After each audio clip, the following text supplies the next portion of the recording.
أشرف المرسلين وخاتم النبيين نبينا محمد وعلى آله وصحبه أجمعين. رب اشرح لي صدري ويسر لي أمري واحلل عقدة من لساني يفقهوا قولي. السلام عليكم ورحمة الله وبركاته. Alhamdulillah, today we're joined by Sheikh Tariq Abdul Haleem from Canada, and inshallah before we open up to Q&A, give us a short nasiha inshallah. So please just put your phones on silent. Put your phones on silent. السلام عليكم ورحمة الله وبركاته. الحمد لله والصلاة والسلام على رسول الله وعلى آله وصحبه وسلم.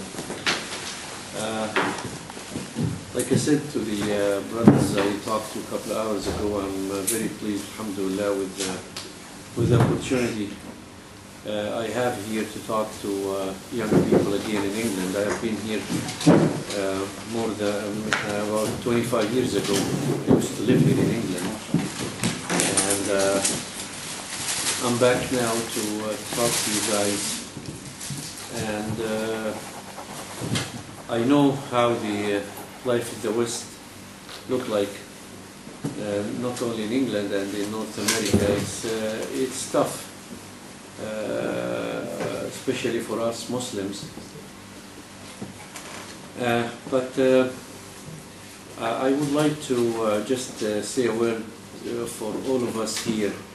We know how the Muslim, the bigger Muslim community, the Muslim countries, we can see the turmoil that they live, go through now. Inshallah, it's going to be for the best.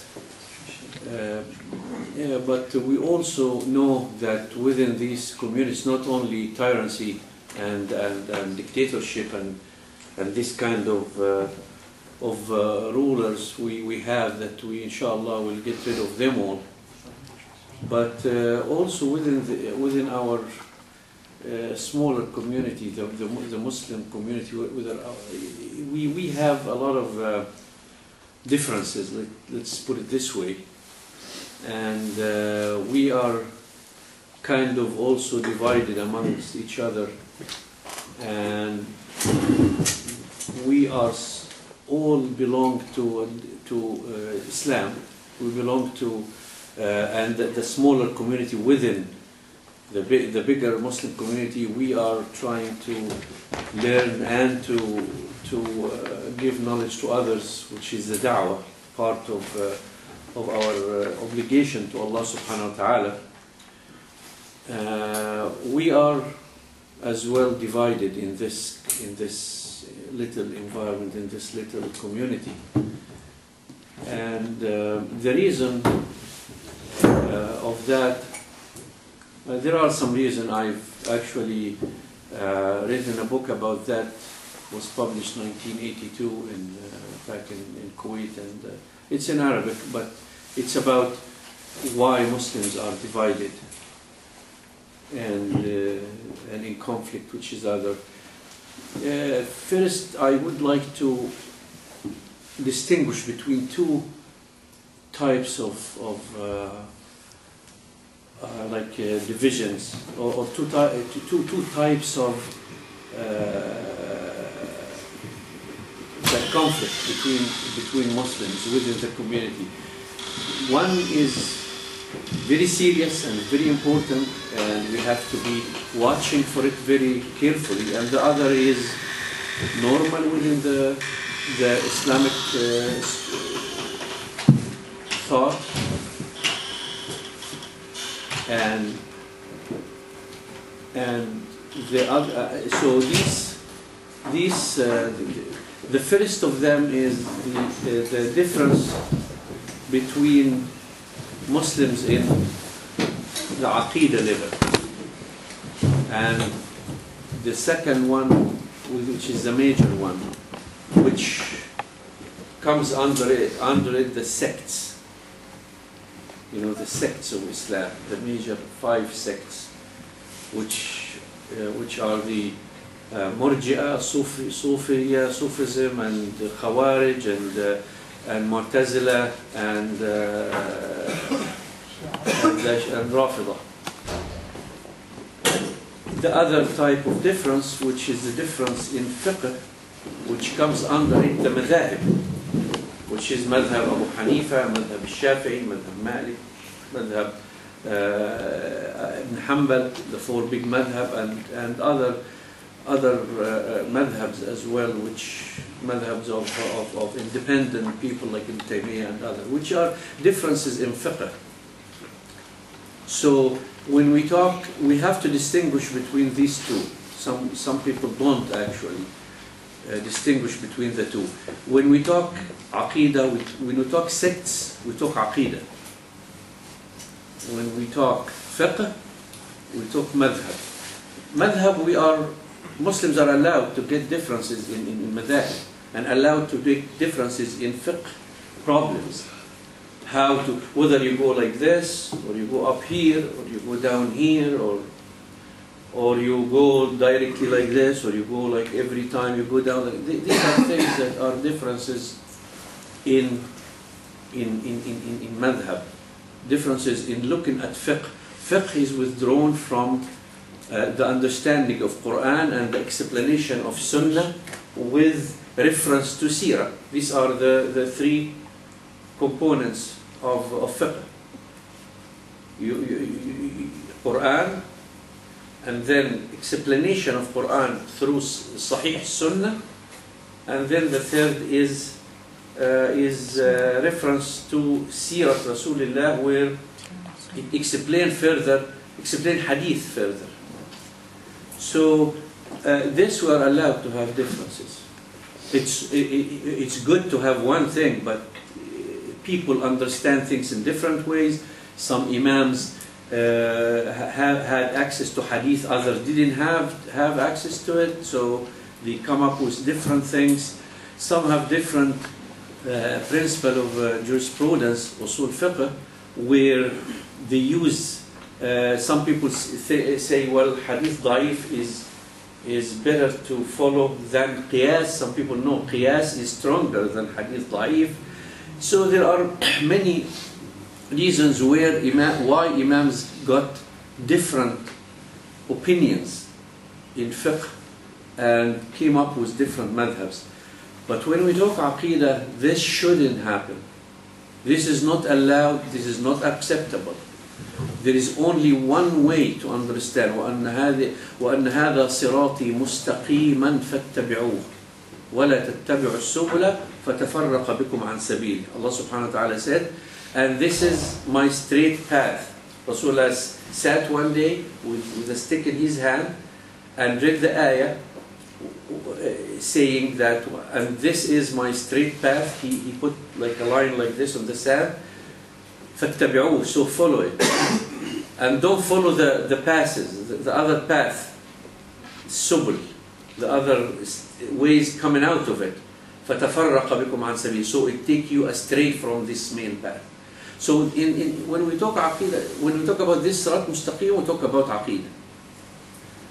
How we are different in aqidah, Muslims are different in aqidah. It's the way the way people got actually split in different ways.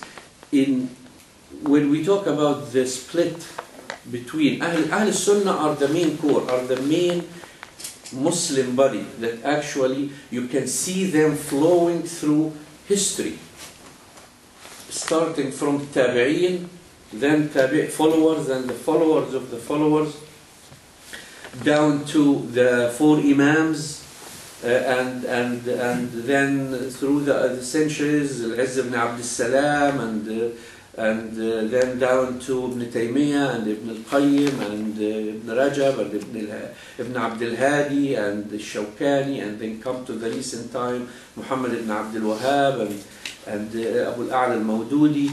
This is like a big, like I always tell people that this is like a big bus, and people get into it from Ahl Sunnah and get out when they die, and it keeps going, this body keeps going through. You can see through the history coming down, and alhamdulillah, it has always been the biggest path that carries Muslims around it. Although the other sects try to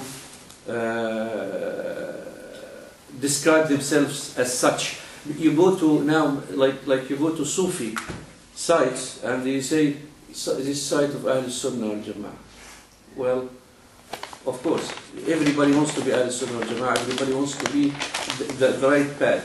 But it is well known that this you will find that how you simply distinguish. You will find that Ahl Sunnah wal Jama'ah only say you are Ahl Sunnah, labeled Ahl Sunnah wal Jama'ah. Others labeled Ahl Sunnah wal Jama'ah Sufiyya.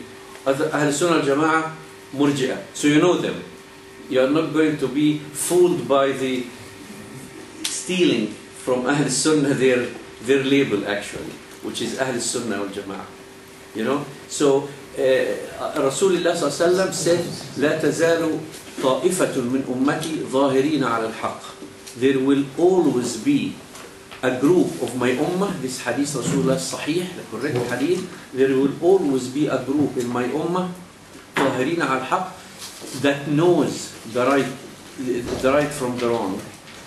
لا يضرهم من خالفهم أو خذلهم. They are not going to be harmed or dismayed by or misled by those who leave them or let them down. They are not going to be held back by those people. حتى يأتي يوم القيامة هم على ذلك. Until the day of judgment, they will continue to be like this until the day of judgment. So, this hadith actually tells us that لا تزال طائفة من أمتي. So he described the whole ummah as ummah, and there is a group of this ummah that will keep knowing the right path. So, because the sects are still within the ummah, the sects are not kuffar. There are some kufr sayings within the sects here and there, but we don't call the whole sect as kuffar. We have to stand back and watch and say, what are you saying? If he says, like if they talk or say things that are bid'ah, like innovation, they are muqtada', because within ummah there are muqtada', Ahl al-bid'ah, Ahl al-ahwa, the people who actually follow their desires. And desire is not only like physical desire, it's mental desire. They want to believe this. They want to like this. Like what happened with the Rafida, who actually, when they were invited to Islam, they carried, with their version of Islam, they carried what the Persians used to have. They didn't get rid of the Persian way of thinking about their mythology. So they carried it because they used to think that Kisra has part king and part god and stuff. So they couldn't have the purity of Islam that came from the Arab. They had to put it with the Persian version of it. So they said, oh, Ali then part god and part human, and he is the door to Muhammad sallallahu alaihi wasallam, and he, you know what the Rasul said. It is not the place to say what the aqidah is, but what we are saying is that see how they diverted. They put another dimension to the aqidah, to Islam, and this is bid'ah, and bid'ah mughallaza. It's a big bid'ah. When they come, if we go to some of them who wrote actually that, well, their imam, the 12 imam, they know al-ghayb, like what their Bukhari, or they call it Killini. They have, like we have al-Bukhari, Imam al-Bukhari, they have a guy, he's full of lies, which he call himself al-Killini, and they call him the big imam of hadith. And he says that in hadith, he says, chapter on the 12 imam know when they die and how they die. Chapter on the 12 imam know al-ghayb, they know the hidden. Of course, these are things that in Islamic thought, in Ahl Sunnah thought, thinking, nobody knows, not even Rasulullah knows, no when he was going to die.